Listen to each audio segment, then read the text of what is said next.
Halo Great People, selamat sore. Balik lagi sama aku Nita di Liquid, ngobrolin lika-liku investasi dan reksadana. Tujuan orang dalam berinvestasi itu kan beda-beda.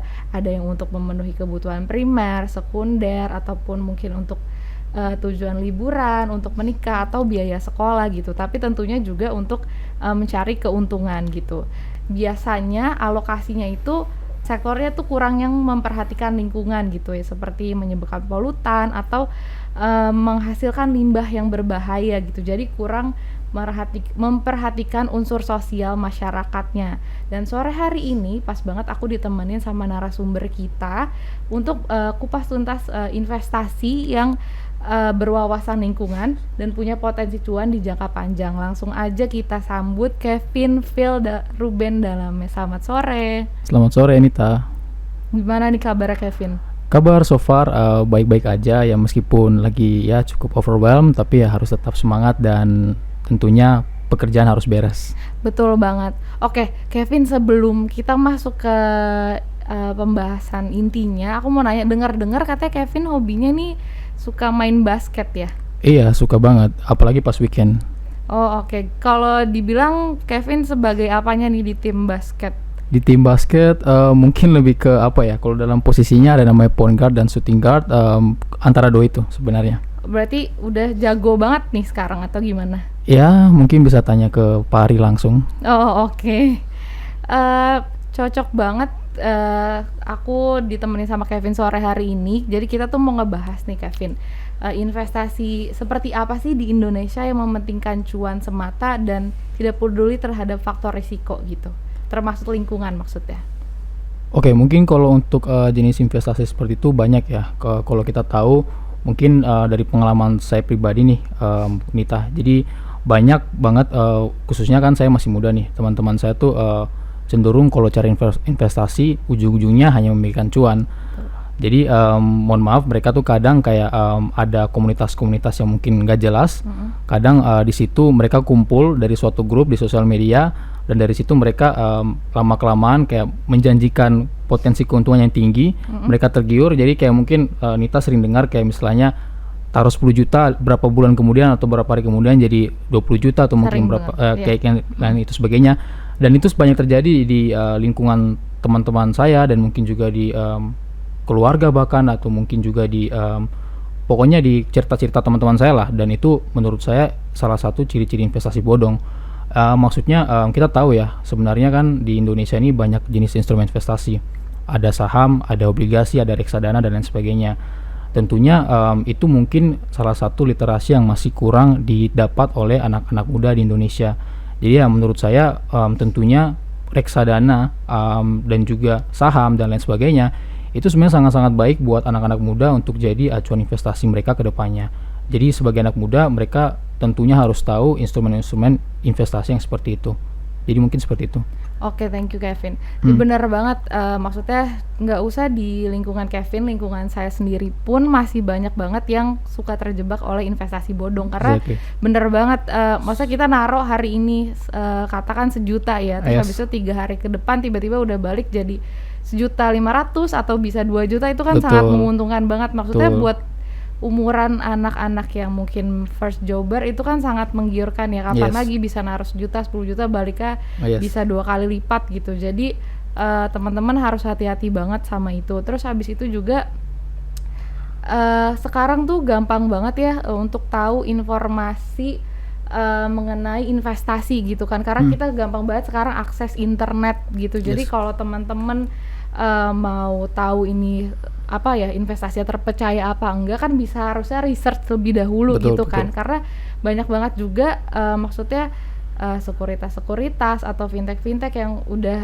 diawasi OJK. Jadi harusnya sebelum teman-teman mulai berinvestasi tuh research dulu di mana tempat yang terpercaya, produk-produknya juga siapa yang mengeluarkan, itu kan juga harus dicari tahu dulu gitu ya gitu. Oke.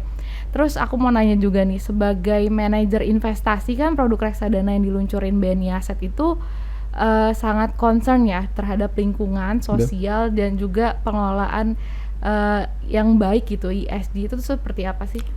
Oke, jadi mungkin kita bahas lebih ke reksadana ya. Jadi reksadana di sini bertema ESG.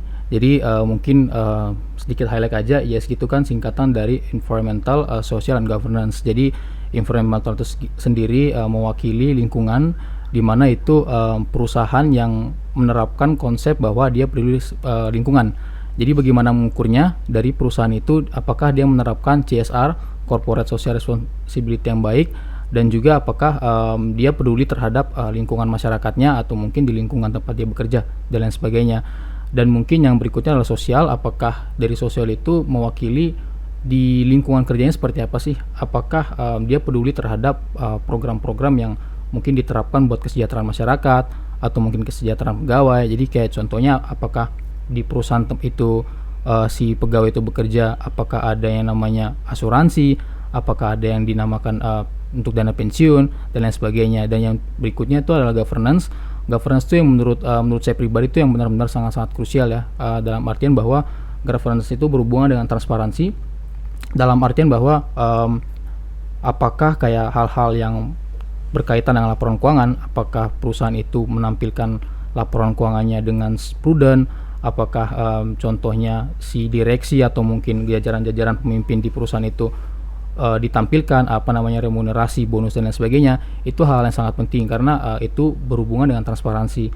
Jadi investor atau mungkin masyarakat make sure dan dia harus tahu bahwa apa yang dia beli itu benar-benar jelas terpampang di istilahnya, informasinya dapat diakses oleh seluruh masyarakat. Jadi ya mungkin kalau kita mau bahas soal reksadana ya, itu tentunya untuk ESG sendiri kita sudah punya ya. Saat ini ada 2, reksadana indeks BNI Serikahati sama ETF. ETF itu Exchange Trade Fund, di mana kita pakai underlying dari XBES, tickernya XBES, itu underlyingnya MSCI. Jadi mungkin kita punya 2 produk itu yang bertema ESG. Oke, menarik banget. Tadi aku sempat highlight yang Serikahati. Kalau boleh tahu kenapa namanya Serikahati? Kayak namanya lucu ya, kayak nggak asing gitu, Serikahati. Kalau mungkin Kevin bisa jelasin? Oke, mungkin untuk Serikahati ya. Jadi Serikahati itu indeks. Jadi indeks yang diluncurkan oleh Yayasan Kehati. Kehati sendiri itu kepanjangan dari Keanekaragaman Hayati. Jadi itu yayasan atau foundation. Mereka juga salah satu bagian dari SRI, Social Responsible Investment, dan mereka itu kerjasama dengan IDX dalam artian untuk membentukkan indeks tersebut. Jadi tujuan mereka memang satu, karena memang mereka dari Keanekaragaman Hayati, jadi otomatis mereka benar-benar concern banget soal lingkungan, soal keberlanjutan dari bumi, dan itu juga sebenarnya kalau filosofinya mereka itu sangat-sangat berdampak ke ekonomi. Jadi mungkin kalau saya sedikit highlight kemarin tuh, kalau nggak salah saya sempat baca research report, kalau kebanyakan perusahaan-perusahaan yang menerapkan prinsip ESG itu umurnya lebih panjang, bisa sampai 100 tahun lebih. Jadi mungkin kalau perusahaan-perusahaan di luar kayak Kraft Heinz, kayak contoh P&G dan lain sebagainya, itu mereka umur mereka cenderung panjang, lebih dari 100 tahun ya, dan bahkan panjang. Mereka bisa sustain karena mereka menerapkan prinsip-prinsip ESG yang baik.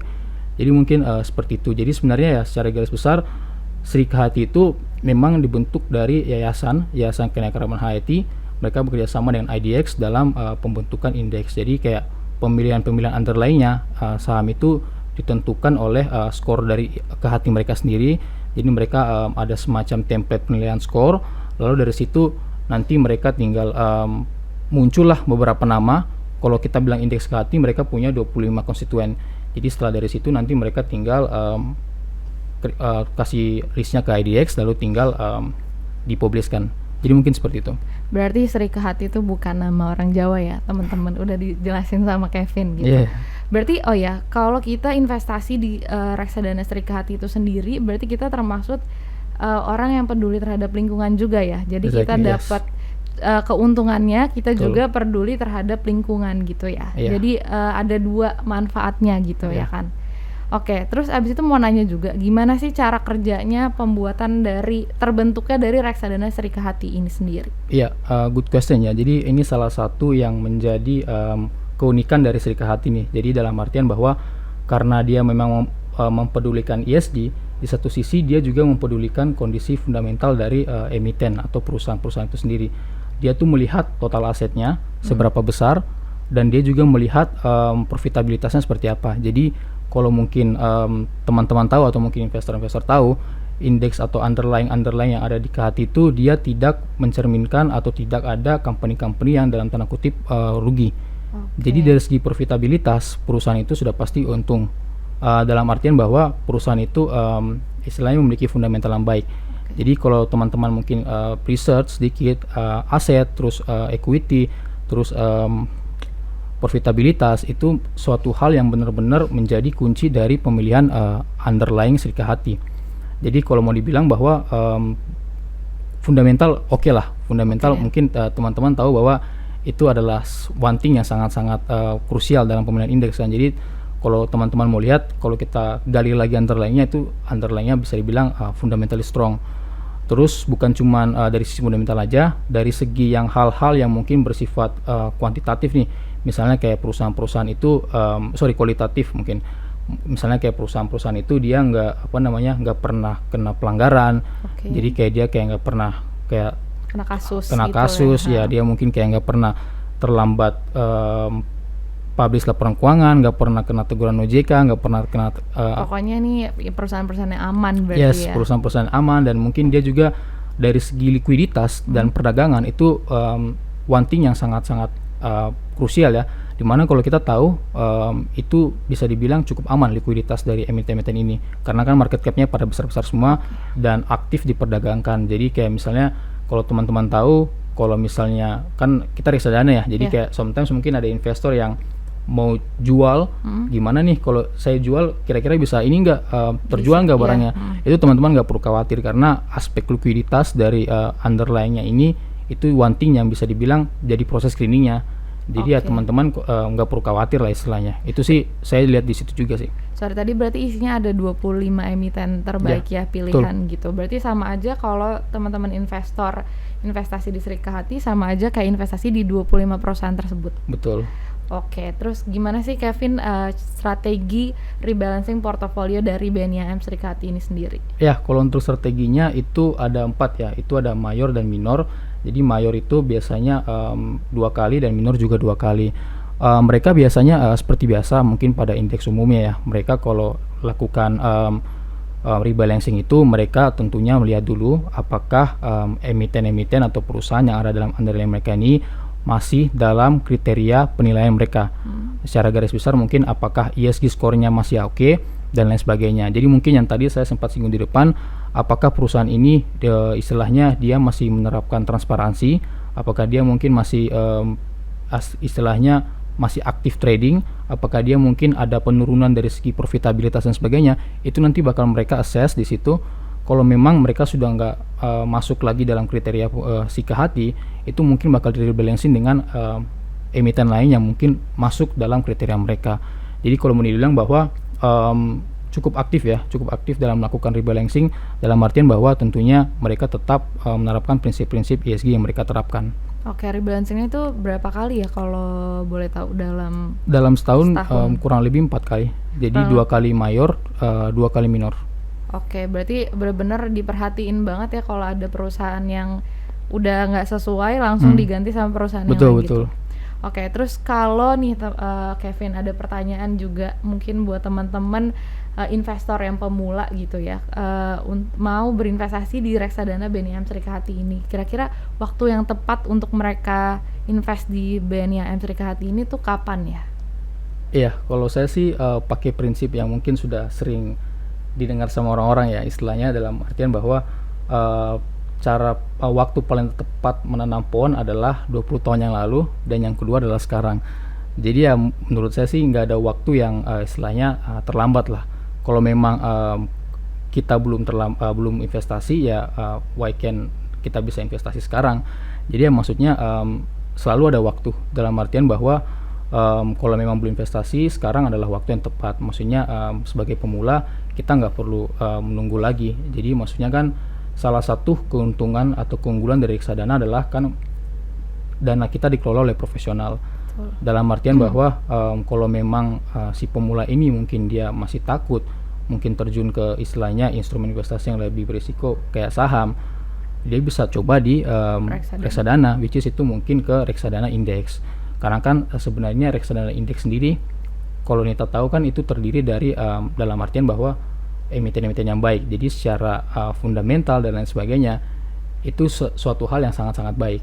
Jadi ya you can start di indeks Rika Hati lah, maksudnya seperti itu. Oke, jadi nggak usah nanya kapan waktunya yang tepat gitu, nggak usah nunggu harus punya banyak duit dulu, sekarang udah harus berinvestasi gitu ya. Iya, mungkin mau tambahin kan ke Hati juga bisa mulai dari 10.000 Nah, kan. benar gitu. Benar Jadi banget, iya. kan orang mungkin dulu mikirnya kalau namanya udah investasi tuh harus punya duit banyak dulu Iya, ya gitu. iya. Padahal nggak, sekarang investasi di reksadana pun di BNI Benar. Rika Hati mulai dari 10.000 gitu. 10.000. 10.000 kan nominal yang apa ya? Sehari aja teman-teman pasti udah bisa buat beli kopi, itu kan harganya lebih dari 10.000 mungkin Oh, ya iya. kan. Terus buat beli makan dan segala macamnya gitu. Mendingan coba deh investasi di BNI Rika Hati ini gitu. Jadi nggak ada alasan kan buat Iya, nggak ada nggak alasan investasi. buat nggak investasi gitu. Oke, Kevin, selanjutnya nih, tadi kan pertanyaan mungkin dari teman-teman yang masih pemula. Selanjutnya pertanyaan dari saya pribadi gitu. Jadi saya udah punya anak yang belum genap 1 tahun gitu. Oke. Terus bijak nggak ya untuk saya kalau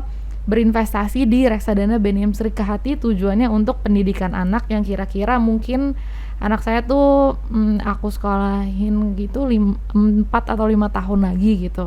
Iya, tentu saja itu sangat-sangat bisa dibilang sangat-sangat hal yang bisa dicoba ya. Dalam artian bahwa kalau kan 5 tahun nih mungkin targetnya kan. Iya. Kalau start dari sekarang, kalau mungkin kita pakai asumsi ya 5 tahun ke belakang return si Serikat itu cukup kompetitif, dalam artian kompetitif bahwa dia sudah menghasilkan return yang bisa dibilang outperform beberapa indeks lainnya. Jadi ya kalau misalnya mungkin Nita mulai dari sekarang dengan sistem DC yang mungkin setiap bulannya cicil dan sebagainya, kalau mungkin Nita buat simulasi let's say berapapun, itu mungkin bisa mungkin matematika simpel aja, mungkin bisa tinggal ditetapkan aja target yang mau dicapai 5 tahun ke depan seperti apa, lalu tinggal main aja. Kalau misalnya 5 tahun ke belakang pakai historical itu returnnya sekian, pakai DCA setiap bulan berapa dan lain sebagainya, itu menurut saya suatu hal yang bisa dijadikan acuan yang baik, karena memang kembali lagi bahwa investasi itu memang kita memilih yang terbaik, tapi dalam artian bahwa selalu ada risiko kan. Iya. Jadi kinerja masa lalu nggak bisa menampilkan kinerja di masa depan. Jaminan ya. Bukan jaminan, tapi yang prinsip dan semangatnya adalah kita tahu bahwa kita membuat investasi itu based on data, dalam artian bahwa kita nggak memakai emosi, kita pakai logical. Jadi ya maksudnya itu something yang mungkin kita bisa pikirkan dan something yang kita bisa putuskan bahwa memang investasi itu sebenarnya membutuhkan disiplin, apalagi pada reksadana kan. Iya, Dan betul. ini mungkin hal yang menarik karena ini kan indeks.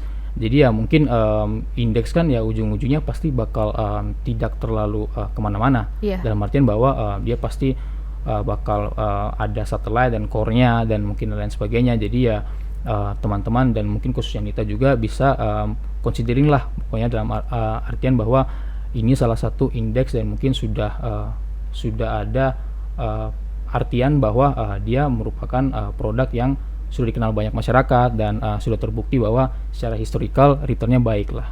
Oke, tadi sempat disebutin DCA atau secara berkala gitu ya kan. Terus mau tahu nih, investasi itu sebenarnya sebaiknya dilakukan nyicil gitu secara berkala atau sekali subscribe aja atau lamsam. Mungkin ada orang-orang tuh yang mikir, oh oke, saya punya duit 10 juta, terus abis itu saya langsung investasiin, abis itu stop, udah tunggu aja, nggak dilanjutin karena dia mikir ya udah dengan 10 juta itu kan akan berkembang, tapi cukup sekali aja gitu. Baiknya tuh gimana tuh Kevin? Oke, kalau ini mungkin menurut saya lebih ke prinsip dan perspektif ya. Kalau saya pribadi sih karena saya mungkin masih muda dan lain sebagainya, jadi yang semangatnya saya tuh di prinsipnya saya sih DCA, dalam artian bahwa mungkin dari setiap bulan kalau mungkin saya dapat penghasilan atau mungkin saya juga dapat side income dan lain sebagainya, saya mungkin pakai itu sebagian untuk disisihkan ke investasi. Mungkin bukan cuma saya aja ya, mungkin banyak teman-teman yang saya kenal atau mungkin juga teman-teman di BNM yang saya kenal, mungkin ada Mas Anggi, ada Mas Kemal dan lain, Bu Indah dan sebagainya. Mereka kalau setiap bulan saya tahu mereka tuh top up di reksadana dan mungkin top up di reksadana dan lain sebagainya. Ya tujuannya memang untuk disiplin dan tujuannya memang adalah sebagai financial planning dan lain sebagainya. Lamsam juga menurut saya satu hal yang nggak salah juga dalam artian bahwa kalau kebanyakan di big investor itu mereka memang lamsam karena dana mereka cenderung besar. Jadi kalau kita lihat mungkin kayak emitennya si Saratoga, dia kan kayak sering investasi tuh ke private equity kan, itu biasanya langsung masuk ke besar karena kan mereka tujuannya untuk kayak jadi pengendali dan lain sebagainya. Kalau kayak kita kan sebenarnya tujuannya untuk financial goals, financial freedom lah dan sebagainya. Mungkin beda dengan big investor yang memang tujuannya untuk sebagai pengendali dan lain sebagainya. Jadi menurut saya it's all about perspective. Kalau saya pribadi sih karena saya mungkin fokusingnya untuk growing portfolio, jadi saya pakai DCA. Oke, sama sih kalau saya juga pakai DCA gitu. Tapi Kevin boleh tahu nggak tadi kan Kevin berarti rutin setiap bulan ngelakuin untuk top up investasi reksadana gitu. Kalau dari pembagiannya sendiri gitu untuk investasi Kevin naruhnya tuh maksudnya dalam persentasenya itu berapa gitu? Wah, ini sih sebenarnya rahasia dapur ya. Cuman kalau mau dibilang sih karena saya orangnya ya istilahnya apa ya? Maksudnya kan Kevin usianya tuh masih muda gitu ya kan. Nanti mungkin Kevin punya formula buat teman-teman investor juga yang masih muda gitu dari penghasilannya Kevin itu percentage untuk investasi berapa gitu. Kalau saya sih pribadi jujur mungkin kurang lebih 50-60%. Wow, untuk investasi? Yes, dalam artian bahwa saya sih nggak terlalu banyak kebutuhan ya. Mungkin beda dengan Nita dan teman-teman cewek lainnya ya. Kalau saya sih pribadi ya paling karena memang konsep saya sih ya dalam artian investasi itu satu hal yang menurut saya sangat-sangat penting. Tapi kalau saya pribadi kalau boleh jujur paling 60% itu saya pecah lagi dalam artian bahwa saya taruh di reksadana dan saya juga taruh di saham. Dulu sempat di kripto dan juga lain sebagainya karena mungkin saya pribadi nggak terlalu appetite saya kurang cocok di sana, makanya saya shifting ke saham dan reksadana. Jadi sebagai optimized return aja, dan yang mungkin untuk lainnya paling lebih ke kebutuhan dan lain sebagainya. Karena pribadi mungkin karena saya sih anggap investasi itu suatu hal yang penting. Jadi saya udah terapin ini disiplin kalau kurang salah tuh sejak kuliah lah dari awal. Jadi pelan-pelan saya ubah mindset, shifting mindset. Jadi dulunya nggak 50%, dulunya kayak mulai dari yang kecil dulu ya. Jadi kayak pelan-pelan lihat di sini apakah ini something yang bisa dilatih dan lain sebagainya ya, dan pelan-pelan hingga saat ini komposisinya di sekitar 50 hingga 60%. Tapi ya nggak selamanya 60%, kadang juga di 50%. Tergantung ya. Oke, berarti teman-teman juga bisa disesuaikan juga dengan kebutuhannya masing-masing gitu ya. Ini formula yang Kevin pakai, teman-teman bisa mungkin nyoba dulu tadi 10%, 20%. Nanti kan setelah terbiasa nanti pasti pemikirannya lebih panjang lagi, lebih luas lagi gitu kan. Oke, Kevin, gak berasa nih kita udah di penghujung pembicaraan kita. Kalau boleh tahu Kevin tolong berikan closing statement gitu ya kan untuk teman-teman semua para pendengar dari Liquid ini. Oke, mungkin kalau karena memang more or less topik kita soal Srikati ya. Jadi salah satu yang mungkin kami pribadi dari BNIM sendiri mengapa kita bentuk Srikati ini sebagai reksadana indeks, karena bahwa kita tahu bahwa ada story-nya dalam artian bahwa Srikati ini punya tema investasi yang berkelanjutan, dimana kalau kita tahu mereka tuh concern sama perusahaan-perusahaan yang menerapkan prinsip peduli lingkungan, karena ujung-ujungnya keberlanjutan itu adalah masa depan. Dan kita tahu juga itu ada story-nya di situ, dan kita tahu dari segi return itu one thing yang sangat-sangat menarik. Ada banyak indeks yang diterbitkan di IDX atau mungkin di indeks yang di luar. Srikati ini one of the best kalau menurut kami lihat. That's why kita bentuk indeks ini, dan kita juga tahu bahwa concern dari masyarakat terhadap lingkungan itu juga perlu ditingkatkan. Kalau mungkin isu-isu yang saat ini soal-soal polusi dan lain sebagainya, itu betul. Kan mungkin salah satu penyebabnya adalah karena banyak kendaraan dan mungkin juga batubara dan lain sebagainya. That's why kalau Srikati ini dia nggak ada underlying yang bergerak di bidang penambangan batubara. Jadi itu adalah salah satu why kenapa Srikati ini bisa dibilang concern banget soal keberlanjutan ekonomi dan juga keberlanjutan bumi itu sendiri. Jadi mungkin untuk Srikati kurang lebih seperti itu. Dan mungkin kalau untuk dari segi personal finance, kita tahu bahwa tidak ada yang namanya terlambat untuk mulai investasi. Betul. Jadi teman-teman bisa mulai investasi mungkin ya mulai dari Srikati mungkin karena kan kalau teman-teman pengen mulai di saham tapi mungkin masih takut dan lain sebagainya, reksadana indeks bisa jadi solusi yang tepat buat teman-teman untuk istilahnya belajar, untuk istilahnya tahu bagaimana saham itu bekerja. Jadi mungkin kurang lebih seperti itu. Jadi ya nggak ada alasan lah untuk berinvestasi dimulai dari dana kecil.